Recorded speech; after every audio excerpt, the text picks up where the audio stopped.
नमस्कार छ सम्पूर्ण जनालाई। लोकसेवामा सोधिएका तथा सम्भावित प्रश्नहरूको समाधान च्यानल पेसी सोल्युसन 143 मा यहाँ सम्पूर्ण लोकसेवा तयारीकर्तालाई हार्दिक स्वागत छ। मिति 2082 साल मङ्सिर 22 गते लोकसेवा आयोगद्वारा सञ्चालित राष्ट्रिय परीक्षा बोर्ड प्रशासन सहायक पदको प्रथम पत्रको समाधान लिएर उपस्थित भइसकेको छु र यो समाधान मात्र नभए त्यस सम्बन्धी धेरै प्रश्नोत्तर गाँसिएको हुनाले एस्किप नगरिकन पुरा भिडियो हेर्नुहोला। साथै लाइक, सब्स्क्राइब, कमेन्ट र सेयर गर्न पनि नभुल्नुहोला। आउनुहोस् आजको विषयवस्तुतिर लागौँ। यसमा पहिलो प्रश्न रहेको छ, नेपालको इतिहासमा सुनको असर्फी मुद्राको रूपमा चलाउने राजा को थिए? यसको सही एन्सर हुन आउँछ रणबहादुर शाह। त्यस्तै अन्य मुद्राको प्रचलन ल्याउने मानदेव हो भने मोहरको प्रचलन ल्याउने राजा महेन्द्र मल्ल हो। त्यस्तै पन र पुराण नरेन्द्र देव, यो पेशीमा सोधिसकेको छ। त्यस्तै श्री मनाङ र श्री भोगिनी यो मानदेवले चलाएका थिए। चारकुने मुद्रा प्रताप मल्लले, रानीको नाम अङ्कित मुद्रा प्रताप मल्ल, त्यस्तै चाँदीको मोहर महेन्द्र मल्लले, तामाको पैसा रत्न मल्ल, मनाङ मानदेवले, सुनको असर्फी रणबहादुर शाह, त्यस्तै सुनको मुद्रा चाहिँ सदाशिव मल्ल। यहाँ असर्फी रणबहादुर शाहले तर सुनको मुद्रा चाहिँ सदाशिव मल्लले चलाएका थिए, यो कन्फ्युज नहुनुहोला। त्यस्तै छालाको मुद्रा सिद्धि नरसिंह मल्ल, यो पिएससीमा सोधिसकेको छ। त्यस्तै सुकी मुद्रा अथवा गौसुकी शिवदेव तृतीय, कागजी नोट राजा त्रिभुवन, नेपालको मुद्रा भोटमा चलाउने राजा महेन्द्र मल्ल, बीचमा पाल परेको मुद्रा वीर विक्रम शाह, विश्वको सबैभन्दा सानो सिक्का अथवा मुद्रा जाभा हो जसलाई जयप्रकाश सुद मल्लले चलाएका थिए, यो पिएससीमा सोधिसकेको क्वेसन हो। त्यस्तै गुण कामदेवले चलाएका थिए, यो पनि पिएससीमा सोधिसकेको छ। त्यस्तै दोस्रो क्वेसनमा जाउँ, शाक्य वंशका कन्यालाई कुमारी बनाई पूजा गर्ने चलन चलाउने राजा को हुन्? यो चाहिँ गुण कामदेव हो र यहाँ तल हेर्न सक्नुहुन्छ चालचलन र कसले चलाएको त्यो राजाको नाम। त्यस्तै बालकको सालनाल काट्ने गुप्त सम्वत अथवा यसले अंशु वर्मालाई चलाएका थिए। त्यस्तै इन्द्र जात्रा अथवा लाखे जात्रा गुण कामदेवले, त्यस्तै इन्द्र जात्राको दिन कुमारी रथ घुमाउने यो जयप्रकाश मल्ल, इन्द्र जात्रामा लिङ्गो गाड्ने प्रताप सिंह शाह, त्यस्तै गाई जात्रा जगत प्रसाद मल्ल, बिस्केट जात्रा जगज्योति मल्ल, मानापाथी राम शाह, कुमारी पूजा गुण कामदेव, घोडे जात्रा जयप्रकाश मल्ल, वज्र योगिनी रथ यात्रा अमर मल्ल, कार्यालयको समय 10 देखि 5 बनाउने देव शमशेर हो भने 10 देखि 4, त्यस्तै शुक्रबार आधी लाग्ने आधी छुट्टी, त्यस्तै शनिबार बिदा, यो तीनै भीम शमशेरले चलाएका थिए जुन चाहिँ हालसम्म पनि लागू रहेका छन्। त्यस्तै सेतो मच्छिन्द्रनाथको रथयात्रा प्रताप मल्ल, रातो मच्छिन्द्रनाथको रथयात्रा नरेन्द्र देव मल्लले, त्यस्तै बोडे महालक्ष्मीको नाच नवदुर्गा नाच सुवर्ण मल्ल, झ्यालमा ऐना राख्ने प्रचलन रञ्जित मल्ल, झ्यालमा बुटा राख्ने प्रचलन नरेन्द्र देवले चलाएका थिए। त्यस्तै तेस्रो प्रश्न रहेको छ, विक्रम सम्वत 2004 असार 1 गतेदेखि काठमाडौँमा सुरु भएको जयतु संस्कृत आन्दोलनको नेतृत्व कसले गरेका थिए?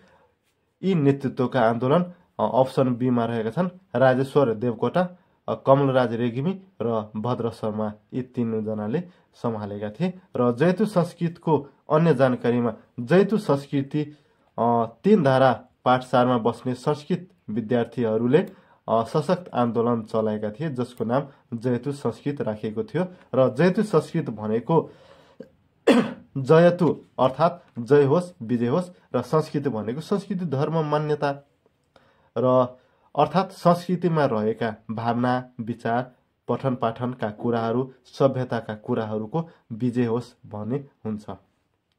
त्यस्तै चौथो प्रश्न रहेको छ, बेलायततिर बरालिदा नामक पुस्तकका लेखक हुन्? यसको लेखक चाहिँ डाक्टर तारानाथ शर्मा हुन्। त्यस्तै नेपालमा सर्वाधिक बोलिने 5औं भाषा कुन हो भनेपछि 5औं भाषा तामाङ हो र नेपालमा बोलिने मातृभाषाको सङ्ख्या हाल 124 वटा रहेका छन्। यो चाहिँ जनगणना 2078 अनुसार रहेका छन् र नेपालमा बोलिने पहिलो 10 भाषाहरू जसमा नेपाली पहिलो आउँछ जुन चाहिँ 44.86% रहेका छन्। त्यस्तै मैथिली 11.05%, भोजपुरी 6.24%, थारू 5.88%, तामाङ 4.88%, बन्जिका 3.89%, अवधि 2.96%, नेवारी 2.96%, मगरधुत 2.78%, डोटेली 1.7% रहेका छन्। त्यस्तै अर्को प्रश्नमा जाउँ। 6औं प्रश्न, पौभा चित्र भन्नाले देखाएका मध्ये कुन हो? अब पौभा चित्र भनेको कपडामा बनाइने चित्र हो, जसको सही आन्सर हुनुहुन्छ अप्सन ए। र पौभा चित्रलाई हामी थाङका चित्र पनि भन्ने गर्छौँ। र पौभा चित्र अथवा थाङ्गा चित्रलाई कपडामा कोरिने चित्र पनि भन्ने गर्दछ। यो नेवारी भाषामा पौआ र तिब्बती भाषामा थङ्का पनि भन्ने गर्दछ।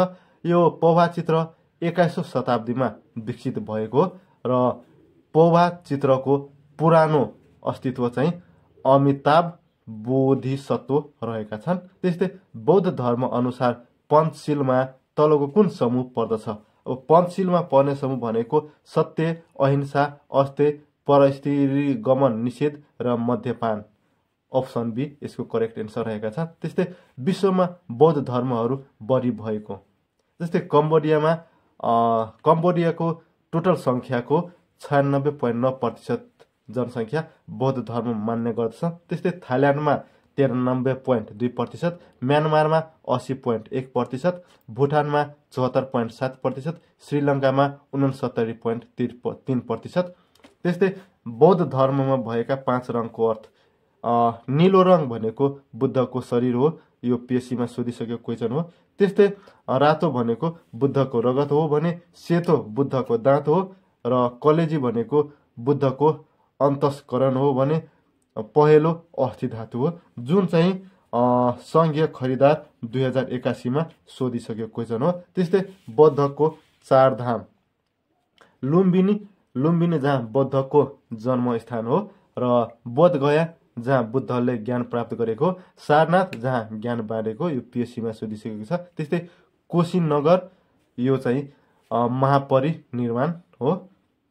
त्यस्तै 8औं प्रश्न रहेको छ, नेपालमा थामी जातिको बसोबास मुख्यतः देखाएका मध्ये कुन जिल्लामा रहेका छन्? र यसको सही आन्सर हुनुहुन्छ अप्सन सी दोलखा। हुन त थामी जातिको बसोबास दोलखा, सिन्धुपाल्चोक र रामेछापमा रहेका छन्, र यी 3वटै जिल्ला मध्ये यहाँ दोलखा रहेको छ। त्यही भएर यसको सही आन्सर दोलखा रहेको छ। त्यस्तै जात जाति र मूल थलो हामी यहाँ हेर्न सक्छौँ।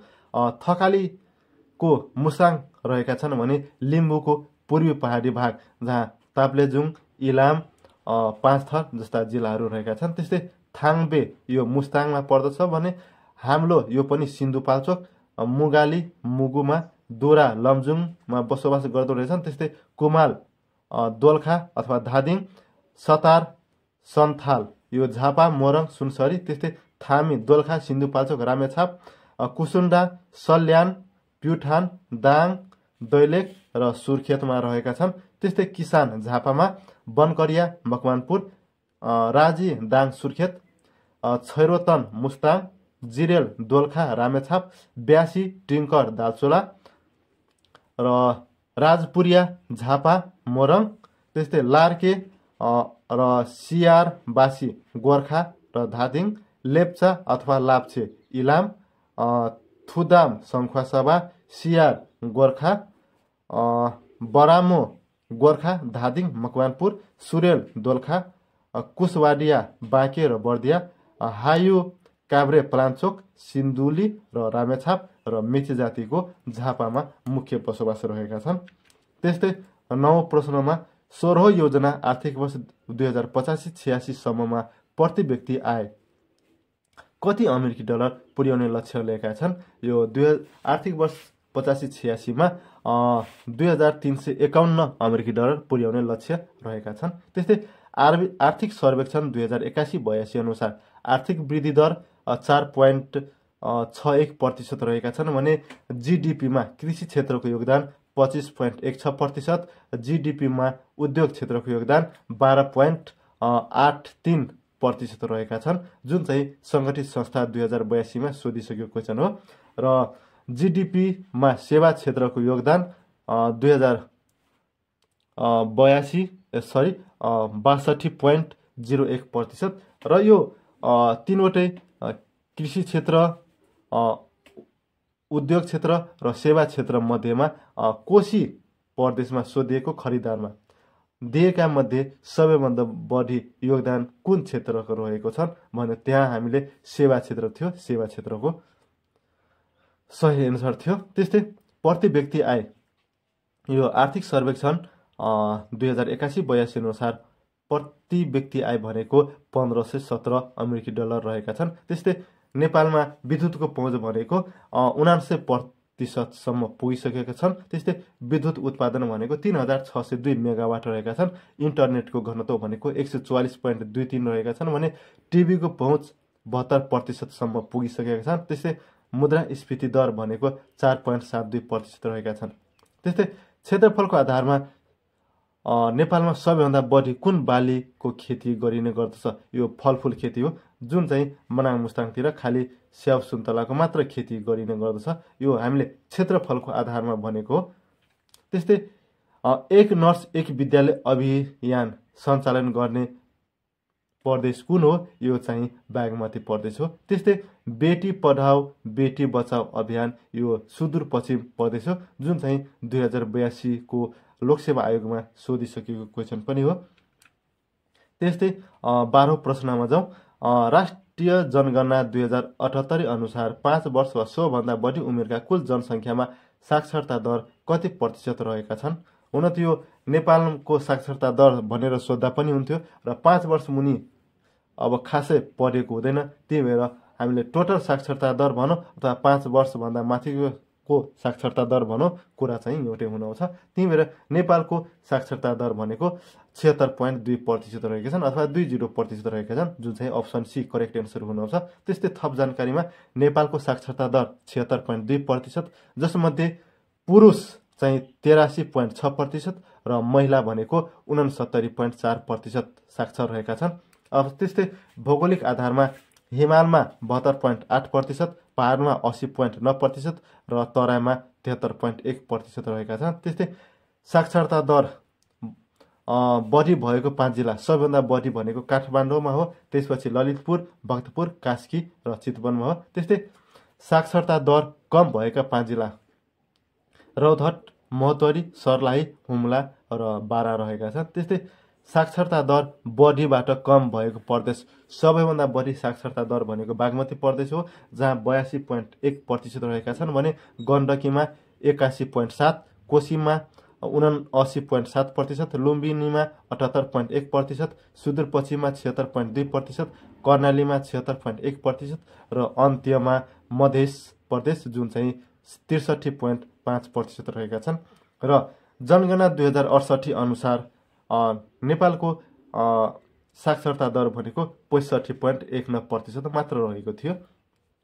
त्यस्तै अब साक्षर प्रदेशको कुरा गर्दाखेरि सबैभन्दा पहिले साक्षर घोषणा गरेको प्रदेश बागमती प्रदेश हो, जुन चाहिँ 2078 साल असोज 11 गते गरेका थिए भने दोस्रो भनेको गण्डकी प्रदेश हो, जुन चाहिँ 2078 असोज 24 गते गरेका थिए। त्यस्तै तेस्रोमा आउँछ कोशी प्रदेश 2079 भदौ 23 गते र चौथोमा भनेको सुदूरपश्चिम प्रदेश हो, जुन चाहिँ 2082 असार 12 गते गरेका हुन्। र सबैभन्दा अन्त्यमा हालसम्मको सबैभन्दा अन्त्यमा सुदूरपश्चिमले गरेका छन् र बाँकी 3वटा प्रदेश साक्षर घोषणा गरेको छैन, जुन चाहिँ मध्य प्रदेश, कर्णाली प्रदेश र लुम्बिनी प्रदेश। यी 3वटा प्रदेशलाई अहिलेसम्म साक्षर घोषणा गरेको छैन र मध्य प्रदेशको कुनै पनि जिल्लालाई साक्षर जिल्ला घोषणा गर्न सकेको छैन। त्यस्तै पहिलो साक्षर जिल्ला भनेको सिन्धुपाल्चोक हो, जसलाई 2071 असार 2 गते साक्षर घोषणा गरेका थिए। त्यस्तै नेपालको पहिलो पूर्ण साक्षर जिल्ला भनेको ललितपुर हो, जुन चाहिँ 2071 असार 9 गते पूर्ण साक्षर जिल्ला घोषणा गरेका थिए। त्यस्तै हालसम्म 68वटा जिल्लाहरू घोषणा गरिसकेका छन् र 68औं जिल्ला भनेको कालीकोट हो, जुन चाहिँ 2082 असोज 9 गते साक्षर जिल्ला घोषणा गरिसकेका छन्। त्यस्तै 67औंमा हुम्ला आउँछ, जसलाई 2082 जेष्ठ 9 गते, 66औंमा जुम्ला, जसलाई 2081 मङ्सिर 12 गते, 65औं मुगु 2081 असोज 7 गते र 64औं कपिलवस्तु जसलाई 2080 असार 31 गते साक्षर घोषणा गरेका थिए। त्यस्तै 13औं प्रश्नमा रहेको छ नेपालको संविधान अनुसार नगरपालिकाको न्यायिक समितिको गठन सम्बन्धमा दिएको कुन ठिक छ। यसको सही अनुसार रहेको छ उपप्रमुखको संयोजकत्वमा नगरसभाले चुनेको 3 जना सदस्य। र थप जानकारीमा नेपालको संविधानको धारा 217 मा व्यवस्था भए अनुसार कानून बमोजिम आफ्नो अधिकार क्षेत्रभित्रका विवाद निरूपण गर्न गाउँपालिका वा नगरपालिकाले प्रत्येक गाउँपालिकामा उपाध्यक्षको संयोजकमा र नगरपालिकाको अवधारणा अथवा नगरपालिकाको आधारमा उप प्रमुखको संयोजकत्वमा गाउँसभा वा नगरसभाबाट आफू मध्यबाट निर्वाचित गरेका 2 जना सदस्य सहित गठन हुने 3 जना सदस्य समिति नै न्यायिक समिति हो। त्यस्तै 14औं प्रश्न रहेको छ नेपालको संविधानमा कतिवटा मौलिक हकहरूको व्यवस्था रहेका छन्। अब यो नेपालको संविधान जुन हाल प्रचलनमा रहेको छ नेपालको संविधान 2072 अनुसार भनेको र नेपालको संविधान 2072 अनुसार जम्मा 31 वटा धारा रहेका छन्। र नेपाल यसको थप जानकारीमा नेपाल अधिराज्यको संविधान 2047 मा 13 वटा मौलिक हक रहेका छन्। यो संगठित संस्था 2082 मा सोधिसकेको क्वेसन हो र नेपालको अन्तरिम संविधान 2063 मा जम्मा 21 वटा मौलिक हक पुगेका थिए। त्यस्तै 15औं प्रश्न रहेको छ नेपालको संविधान अनुसार राष्ट्रपतिले को समक्ष लिखित राजीनामा दिएमा राष्ट्रपतिको पदरिक्त हुने व्यवस्था रहेका छन्। यो चाहिँ राष्ट्रपतिले प्रधान न्यायाधीश समक्ष लिखित राजीनामा दिएमा राष्ट्रपतिको पद खाली हुने व्यवस्था रहेका छन्। त्यस्तै अब राष्ट्रपतिले प्रधान न्यायाधीश समक्ष शपथ ग्रहण पनि गर्दछ र लिखित राजीनामा पनि न्यायाधीश समक्ष नै प्रधान न्यायाधीश समक्ष नै दिने गर्दछ। त्यस्तै उपराष्ट्रपतिले राष्ट्रपति समक्ष शपथ ग्रहण र राजीनामा दिने गर्दछन्। त्यस्तै प्रधानमन्त्री उपप्रधानमन्त्री र मन्त्रीहरूले राष्ट्रपति तथा राज्य मन्त्री समक्ष शपथ ग्रहण वा राजीनामा दिने व्यवस्था रहेका छन्। त्यस्तै सहायक मन्त्रीहरूले प्रधानमन्त्री समक्ष शपथ ग्रहण वा राजीनामा दिने गर्दछन्। त्यस्तै नेपाल औपचारिक रूपमा गणतन्त्रात्मक देश कहिले भएको थियो अथवा कहिले घोषित भएको थियो भन्ने कुरा यो धेरै पटक सोधिसकेको क्वेसन हो। यो 2082 को नासु खरिदारमा पनि अब एक्ज्याक्ट थाहा भएन तर नासु खरिदारमा सोधिएको क्वेसन हो। यो विक्रम सम्वत 2065 जेष्ठ 15 गते यो खरिदारमै सोधिएको क्वेसन हो। 2082 को संघीय खरिदारमा सोधिएको क्वेसन हो। नेपाल औपचारिक रूपमा गणतन्त्रात्मक देश कहिले घोषित भएको यो चाहिँ विक्रम सम्वत 2065 जेष्ठ 15 गते घोषित भएको। त्यस्तै तल दिएका मध्ये कुन वैकल्पिक ऊर्जा होइन।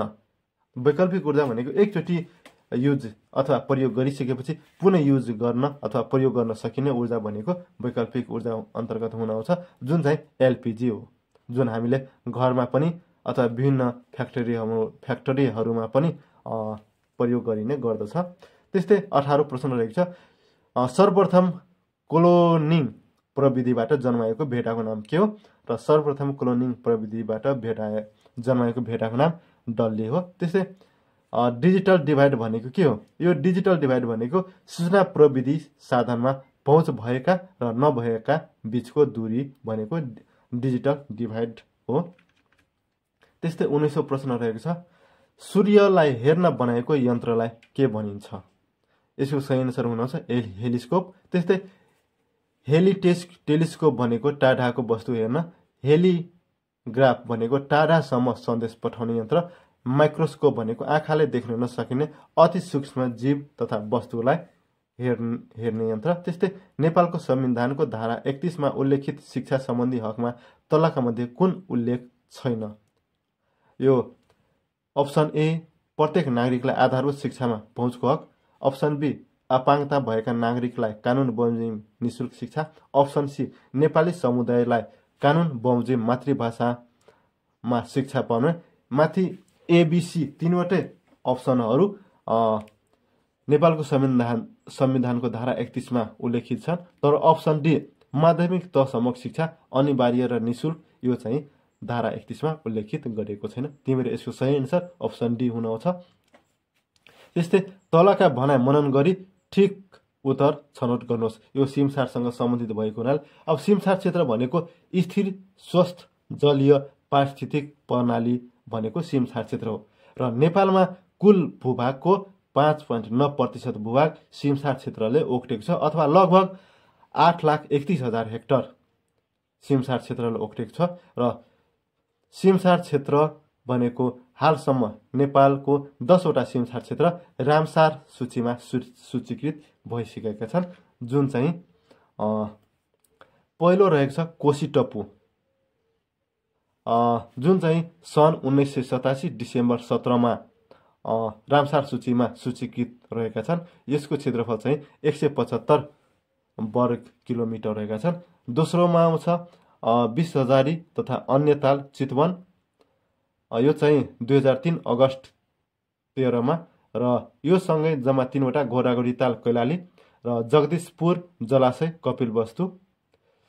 त्यस्तै 5औंमा गोक्यो तथा अन्य ताल सोलुखुम्बु, 6औंमा सेफोक्सुन्डो क्षेत्र अथवा डोल्पा, 7औंमा राराताल मुगु, 8औंमा गोसागुन र अन्य ताल रसुवा, 9औंमा माइपोखरी इलाम र 10औंमा भनेको पोखरा उपत्यकाका 9वटा तालहरू, जुन चाहिँ फेवा, बेगनास, रूपा, कमलपोखरी, खास्टे, गुदे, न्युडेनी, दिपाङ र मैदी, यी 9वटा तालहरू रामसार सूचीमा सूचीकृत भइसकेका छन्। त्यस्तै आधा भाग किरा र आधा भाग वनस्पति हुने जडीबुटी तलका मध्ये कुन हो? यो चाहिँ एर्सा गुम्बा हो, जुन चाहिँ आधा भाग किरा हुने गर्दछन् र आधा भाग जमिनमा हुने गर्छ। त्यस्तै हामी 24औं प्रश्नमा जाउँ। राष्ट्रिय जनगणना 2078 अनुसार नेपालमा प्रति वर्ग किलोमिटर जनघनत्व कतिजना रहेका छन्? यो चाहिँ जम्मा 198 जना रहेका छन्। त्यस्तै अब हामी थप विवरणमा हेर्न सक्छौँ।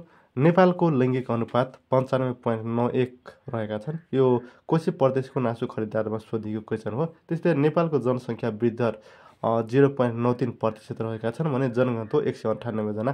र थप विवरणमा हामी भिडियो पज गरेर एकछिन हामी यहाँ अवलोकन गर्न सक्छौँ, हेर्न सक्छौँ। त्यस्तै हामी 25औं प्रश्नमा जाउँ। फोहोरबाट ऊर्जा उत्पादन गर्ने पहिलो अफ्रिकी देश कुन हो? यो चाहिँ इथियोपिया हो। त्यस्तै संयुक्त राष्ट्र सङ्घीय वातावरण कार्यक्रमको मुख्यालय कहाँ अवस्थित छ? यो चाहिँ नैरोबीको केन्यामा रहेका छन्। त्यस्तै नेपालले सर्वप्रथम कुन देशसँग द्वैत सम्बन्ध राखेको? यो चाहिँ बेलायतबाट राखेको। त्यस्तै द्वैत सम्बन्ध भएको पहिलो 5 राष्ट्र बेलायत, अमेरिका, भारत, फ्रान्स, चीन हो भने द्वैत सम्बन्ध भएको अन्तिम 5 राष्ट्र किरिबाटी, टोङ्गो, गणतन्त्र मार्शल, क्यामरुन, नाउरू हो। त्यस्तै अब महादेशबाट पहिलो राष्ट्र भनेको युरोपबाट पहिलो राष्ट्र बेलायत हो भने उत्तर अमेरिकाबाट पहिलो राष्ट्र अमेरिका, एसियाबाट पहिलो राष्ट्र भारत, अफ्रिकाबाट पहिलो राष्ट्र इजिप्ट, अस्ट्रेलियाबाट पहिलो राष्ट्र अस्ट्रेलिया, दक्षिण अमेरिकाबाट पहिलो राष्ट्र अर्जेन्टिना र आसियानबाट पहिलो राष्ट्र मलेसिया हो। त्यस्तै सन् 1960 मा 11वटा देशसँग द्वैत सम्बन्ध राखेको थियो भने सन् 1975 मा 10वटा देशसँग सम्बन्ध राखेको थियो। त्यस्तै 28औं प्रश्नमा जाउँ। संयुक्त राष्ट्र सङ्घमा हालसम्म सबैभन्दा बढी भिटो प्रयोग गर्ने राष्ट्र कुन हो? यो सबैभन्दा बढी भिटो प्रयोग गर्ने राष्ट्र रुस हो। त्यस्तै अब यहाँ युएनओबाट सोधिएको क्वेसन हो र युएनओबाट सोधिएको युएनओबाट सोधिएको प्रश्नहरू यहाँ छन्। मोटो इट्स योर वर्ल्ड, जुन यो रातो कलरको छ, यो चाहिँ पिएससीमा सोधिसकेको क्वेसनहरू हो। त्यस्तै सदस्य राष्ट्र 193, सन फ्रान्सिस्को सम्मेलन 1945 ले युएनओको स्थापना गरेको, यो सङ्घीय खरिदार 2079 मा सोधिएको प्रश्न हो। त्यस्तै युएनओको सदस्यताका लागि निवेदन रञ्जना लिपिमा दिएको थियो, यो सङ्घीय नासु 2081 मा सोधिएको प्रश्न हो। त्यस्तै मस्यौदा 1941 अगस्त 14, हस्ताक्षर 1945 जुन 26 भएसँगै यसको स्थापना 1945 अक्टोबर 24 मा भएको र अक्टोबर 24 लाई युएनओ दिवसको रूपमा मनाउने गर्दछ। त्यस्तै पहिलो महासचिव ट्रिगवेली नर्वेका नागरिक हुनुहुन्थ्यो भने हालको महासचिव एन्टोनियो गुटेरेस हो, उहाँ चाहिँ पोर्चुगलका नागरिक हुन् र उहाँले 1 जनवरी 2022 देखि 31 डिसेम्बर 2026 सम्म कार्यभार सम्हालेका हुन्। त्यस्तै महासचिवको नियुक्ति सुरक्षा परिषदको सिफारिसमा संयुक्त राष्ट्र सङ्घको महासभाद्वारा गरिने गर्दछ र यसको आधिकारिक भाषा भनेको जम्मा 6वटा रहेको छ, जसको सूत्र रहेको छ सर्फेस अथवा SRFAC, स्पेनिस, रुसी, फ्रेन्च, अरबी, चाइनिज र अङ्ग्रेजी रहेका छन् र कान्छो भाषा भनेको अरबी हो र अरबीले सन् 1973बाट मान्यता प्राप्त गरेको हो। त्यस्तै युएनओको बडापत्र संशोधन जम्मा 5 पटक भएको र 5 पटक संशोधन भएकोमा धारा 23, धारा 27, धारा 61 2 पटक संशोधन भएको र धारा 109। त्यस्तै युएनओको सदस्यताका लागि निवेदन कहिले दिएको हो त भनेपछि सन् 1949 फेब्रुअरी 13मा निवेदन दिएको हो। कुन लिपिमा? रञ्जना लिपिमा दिएको र यो चाहिँ नेवारी भाषाबाट लिएको। त्यस्तै त्यति बेलाको प्रधानमन्त्री मोहन शमशेर हुनुहुन्थ्यो र युएनओको सदस्यता प्राप्त हुँदा अथवा कहिले प्राप्त गर्यो भनेपछि सन् 1955 डिसेम्बर 14मा प्राप्त गरेको र प्राप्त गरेको बखत नेपालको प्रधानमन्त्री को हुनुहुन्थ्यो भनेपछि त्यति बेलाको प्रधानमन्त्री टङ्क प्रसाद आचार्य हुनुहुन्थ्यो। त्यस्तै भिटो भनेको असहमति वा विपक्षी मत भनेको भिटो हो। त्यस्तै दोहोरो भिटो कुनै मुद्दा मामिलामा छलफल गर्नुभन्दा अगाडि र छलफल गरे पश्चात गरिने भिटो अथवा एउटै मुद्दा मामिलामा 2 पटक गरिएको भिटो नै दोहोरो भिटो हो। त्यस्तै भिटो प्रयोग गर्ने अधिकार जम्मा स्थायी सदस्यका रहेका छन् र स्थायी सदस्य यहाँ 5 वटा रहेका छन्, जसको सूत्र रहेको छ एबिसिएफआर अथवा अमेरिकाले अमेरिका 82 चोटि भिटो प्रयोग गरेका छन्, बेलायतले 29 चोटि, चीनले 16 चोटि, फ्रान्सले 16 चोटि, रुसले 120 चोटि गरी जम्मा भिटो 263 चोटि भिटो प्रयोग भएका छन् र भिटो प्रयोग गर्ने पहिलो राष्ट्र बेलायत हो भने बढी भिटो प्रयोग गर्ने राष्ट्र रुस हो। त्यस्तै दोहोरो भिटो प्रयोग गर्ने राष्ट्र पनि नै रुस नै हो। त्यस्तै अब यहाँ 29औं प्रश्नमा छ दिएका क्षेत्रीय सङ्गठन र तिनको स्थापना वर्ष बीच जोडा मिलाइ कोडबाट सही उत्तर छनौट गर्नुहोस्। यहाँ क्षेत्रीय सङ्गठन दिएको छ र स्थापना वर्ष दिएको छ। सार्क, आसियान, बिमस्टेक र युरोपियन यी क्षेत्रीय सङ्गठनको जोडा मिलाउँदाखेरि अप्सन सी यसको करेक्ट एन्सर हुनुहुन्छ र अप्सन सी अनुसार सार्कको स्थापना 1985, आसियानको स्थापना 1967, बिमस्टेकको स्थापना 1997 र युरोपियन युनियनको स्थापना 1993मा भएको हुन्। र थप विवरणमा हामी यहाँ हेर्न सक्छौँ सार्कको स्थापना सन् 1985 डिसेम्बर 8, यसको प्रधान कार्यालय काठमाडौँ नेपाल रहेका छन्। त्यस्तै आसियानको स्थापना सन् 1967 अगस्त 8, प्रधान कार्यालय जकार्ता इन्डोनेसियामा रहेका छन्। बिमस्टेकको स्थापना सन् 1997 जुन 6, प्रधान कार्यालय बङ्गलादेशको ढाकामा। त्यस्तै युरोपियन युनियनको स्थापना सन् 1993 नोभेम्बर 11, यसको प्रधान कार्यालय ब्रसेल्स बेल्जियममा रहेका छन्। त्यस्तै विश्व व्यापार सङ्गठनको स्थापना सन् 1995 जनवरी 1, प्रधान कार्यालय जेनेभा स्विजरल्यान्डमा रहेका छन्। त्यस्तै विश्व बैङ्कको स्थापना सन् 1944 जुलाई 7, प्रधान कार्यालय वासिङटन डिसी अमेरिकामा रहेका छन्। त्यस्तै एसियाली विकास बैङ्क सन् 1966 डिसेम्बर 19, यसको प्रधान कार्यालय मनिला फिलिपिन्समा रहेका छन्। त्यस्तै संयुक्त राष्ट्र सङ्घ सन् 1945 अक्टोबर 24, प्रधान कार्यालय म्यानहट्टन टापु न्युयोर्क अमेरिकामा रहेका छन्। त्यस्तै 30औं प्रश्नमा काठमाडौँ स्थित राष्ट्रिय ट्रमा सेन्टर कुन देशको सहयोगमा निर्माण भएको? यो चाहिँ भारतको सहयोगमा निर्माण भएको। त्यस्तै बिमस्टेक समूहमा रहेका देशहरू कुन कुन हुन्? अथवा यसलाई हामी अर्को तरिकाले प्रश्न गर्न सक्छौँ, बिमस्टेकका सदस्य राष्ट्रहरू कति रहेका छन् अथवा कुन कुन हुन् भनेर हामी पनि सोध्न सक्छौँ। तर यसको सही एन्सर अप्सन सी रहेका छन्, जसको बङ्गलादेश, भुटान, इन्डिया, म्यानमार, नेपाल, श्रीलङ्का र थाइल्यान्ड रहेका छन्। त्यस्तै बिमस्टेकको कहिलेकाहीँ पूर्ण रूप अथवा पुरा रूप पनि सोध्न सक्छ, जसको पुरा रूप bay of Bengal initiative for multi sectoral technical and economic cooperation रहेका छन्। त्यस्तै प्रधान कार्यालय बङ्गलादेशको ढाकामा रहेका छन्। स्थापना सन् 1987 डिसेम्बर 22मा भएको र यसमा जम्मा 36 वटा धारा रहेका छन्, उद्देश्य 11 वटा र सिद्धान्त 2 वटा रहेका छन्। सदस्य राष्ट्र जम्मा 7 वटा रहेका छन् र हालको महासचिव इन्द्रमणि पाण्डे भारतका नागरिक हुन् र उहाँको कार्यकाल जम्मा 3 वर्ष रहेका छन्। त्यस्तै 7औं सम्मेलन सन् 2025 अप्रिल 2 देखि 4 थाइल्यान्ड बैङ्ककमा भएको थियो। त्यस्तै क्षेत्रफलको आधारमा ठुलोदेखि सानो सूत्र रहेको छ IMTB-NSB अथवा भारत, म्यानमार, थाइल्यान्ड, बङ्गलादेश, नेपाल, श्रीलङ्का, भुटान। त्यस्तै जनसङ्ख्याका आधारमा बढीदेखि कम सूत्र रहेको छ IBMTNSB अथवा भारत, बङ्गलादेश, म्यानमार, थाइल्यान्ड, नेपाल, श्रीलङ्का र भुटान रहेका छन्। त्यस्तै 32औं प्रश्न सुशीला कार्कीलाई नेपालको प्रधानमन्त्री न्यायाधीश पदमा नियुक्ति कहिले गरिएको थियो? यो चाहिँ विक्रम सम्वत 2073 सालमा नियुक्ति गरिएको थियो। त्यस्तै थप विवरणमा हामी यहाँ हेर्न सक्छौँ नेपालको प्रथम महिला प्रधान न्यायाधीश को हुनुहुन्छ भनेपछि सुशीला कार्की। उहाँ चाहिँ विक्रम सम्वत 1973 वैशाख 11 गते नियुक्ति गरेका थिए भने नेपालको प्रथम महिला प्रधानमन्त्री भने सुशीला कार्की हो। विक्रम सम्वत 2082 भाद्र 27 गते यो 42औं प्रधानमन्त्रीको रूपमा नियुक्ति भएका हुन्। त्यस्तै हालको प्रधान न्यायाधीश प्रकाशमान सिंह राउत हो। उहाँ चाहिँ विक्रम सम्वत 2081 असोज 20 गते अथवा 32औं प्रधान न्यायाधीशको रूपमा नियुक्त गरिएका हुन्। त्यस्तै जेनजी आन्दोलन विक्रम सम्वत 2082 भाद्र 23 देखि 28 गतेसम्म। त्यस्तै सिंहदरबार सम्बन्धी निर्माण चन्द्र शमशेर, शैली युरोपेली शैली, त्यस्तै डिजाइनर कुमार नरसिंह राणा र किशोर नरसिंह राणा। पहिलो पटक आगलागी विक्रम सम्वत 2030 असार 25 गते, त्यति बेलाको प्रधानमन्त्री कीर्तिनिधि बिष्ट थियो र दोस्रो पटक आगलागी विक्रम सम्वत 2082 भाद्र 24 गते र यति बेलाको प्रधानमन्त्री केपी ओली हुनुहुन्थ्यो। त्यस्तै भूपरिवेष्टित विकासशील राष्ट्रहरूको तेस्रो संयुक्त राष्ट्र सङ्घीय सम्मेलन कहाँ योजना भएको थियो? यो तुर्कमेनिस्तानमा भएको थियो र यसको सर्टकट फर्म एलएलडिसी अथवा ल्यान्डलक डेभलपिङ कन्ट्रिज, भूपरिवेष्टित राष्ट्र विकासशील राष्ट्रहरू। र यसको पहिलो सम्मेलन 2003 अगस्त 28 देखि 29 स्थान कजाकस्तान अलमाटीमा भएको थियो।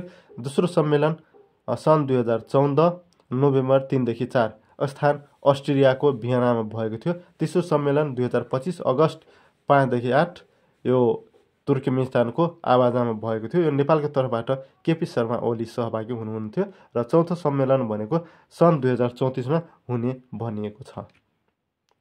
त्यस्तै 34औं प्रश्न रहेको छ 15औं केन्द्रीय राष्ट्रिय रनिङ सिल प्रतियोगिता 2082 मा प्रथम स्थान हासिल गर्ने प्रदेश कुन हो? यो बागमती प्रदेश हो। त्यस्तै सार्वजनिक ऋण व्यवस्थापन कार्यालयको तथ्याङ्क अनुसार 2082 असार मसान्तसम्ममा नेपालको सार्वजनिक ऋण कति रहेको छ? यो चाहिँ 26 खर्ब 74 अर्ब रहेका छन्। त्यस्तै सन् 2025 को चिकित्सा शास्त्रतर्फको नोबेल पुरस्कार प्राप्त गर्ने देखाएका मध्ये को होइन?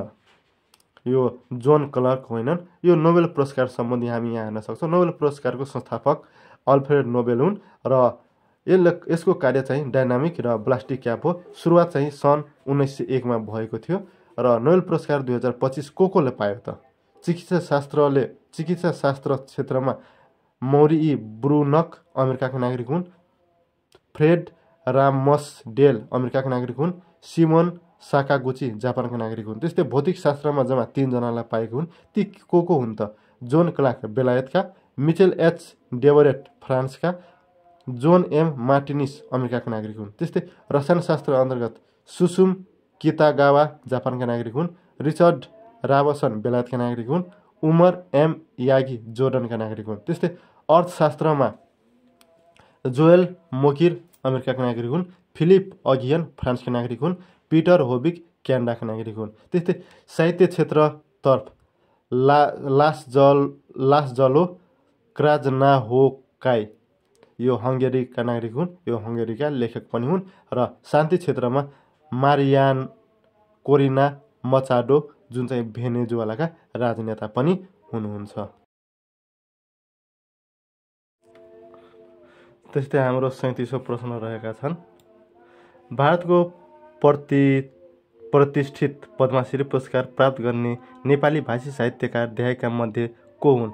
यो चाहिँ लीलबहादुर छेत्री हुन्। र पश्चिमी दर्शनका जनकका रूपमा कसलाई लिइन्छ? यो सुकरातलाई लिइन्छ। त्यस्तै नेपालको भूगोलसँग सम्बन्धित देहाएका तथ्य मनन गरी सही विकल्प छनौट गर्नुहोस्। यो चाहिँ अप्सन क पहिलो बुझा रहेको छ। धरातलीय स्वरूप अनुसार हिमाली प्रदेशलाई 4 उपक्षेत्रमा विभाजन गरेको छ। यो 3 क्षेत्रमा विभाजन गरिएको छ। यो चाहिँ गलत हो। महाभारत श्रेणीलाई होचो हिमालयको नामले पनि चिनिन्छ। यो ठिक हो। मध्य तराईको उत्तर र चुरे पर्वतमालाको दक्षिण समुद्री सतहदेखि 610 मिटरको उचाइमा फैलिएको साङ्गुरो पेटी भावर क्षेत्र हो। यो चाहिँ गलत हो। त्यसै अप्सन सी करेक्ट एन्सर हो, जुन चाहिँ ख ठिक, क र ग पे ठिक। त्यस्तै हिमाली प्रदेशको उपविभाजन मुख्य हिमाल, भित्री हिमाल र सीमान्त हिमाल रहेका छन्। त्यस्तै चुरे पर्वत श्रेणीको उपनाम बाह्य हिमाल, नवीनतम पर्वत श्रेणी कान्छो पर्वत श्रेणी र यसको अग्लो भाग चाहिँ गारभाग कैलाली हो। त्यस्तै महाभारी पर्वत श्रेणीको उपनाम लघु हिमालय, होचो हिमालय र यसको अग्लो भाग भनेको सैलुङ डाँडा जुन चाहिँ दोलखामा रहेका छन्। त्यस्तै 40औं प्रश्न रहेका छन् सन् 2024 मा नेपालको कुल भूभागको कति प्रतिशत वन क्षेत्र पुगेको छ। यो चाहिँ 46.08% रहेका छन्। सन् 2015 अनुसार 44.74, 2019 अनुसार सन् 2019 अनुसार 45.31, सन् 2024 अनुसार 46.08%। तर वन तथा वातावरण मन्त्रालयको तथ्याङ्कमा 45.31% नै रहेका छन्। तर अब अन्तर्राष्ट्रिय सन्धि र सम्झौता अनुसार एउटा मुलुकमा कम्तीमा 30% वन क्षेत्र चाहिन्छ भन्ने उल्लेख गरिएको छ। त्यस्तै अब राष्ट्रिय प्राकृतिक स्रोत तथा द्वीप आयोगले देखाएका मध्ये कुन कार्य गर्दछ? यो चाहिँ प्राकृतिक स्रोतको बाँडफाँड आधार तयार गर्ने गर्दछ। त्यस्तै 42औं प्रश्नमा रहेका छन्, उपोष्ण हावापानी रहेको नेपालको क्षेत्र कुन कुन हुन्? यो चाहिँ काठमाडौँ, कास्की र मकवानपुर रहेका छन्। त्यस्तै 42औं प्रश्न, दिएका मध्ये ठिक उत्तर छान्नुहोस्। यो मनसुनी वायुको प्रभावले गर्दा नेपालमा ग्रीष्म ऋतुमा वर्षा हुन्छ, यो ठिक हो। नेपालको तापक्रम वितरणलाई धरातलको उचाइलाई प्रभाव पार्दैन, प्रभाव पार्छ, त्यही भएर यो गलत हो। नेपालको सबै भौगोलिक क्षेत्रमा वर्षाको समान वितरण हुन्छ, समान वितरण हुँदैन, यो पनि गलत छ।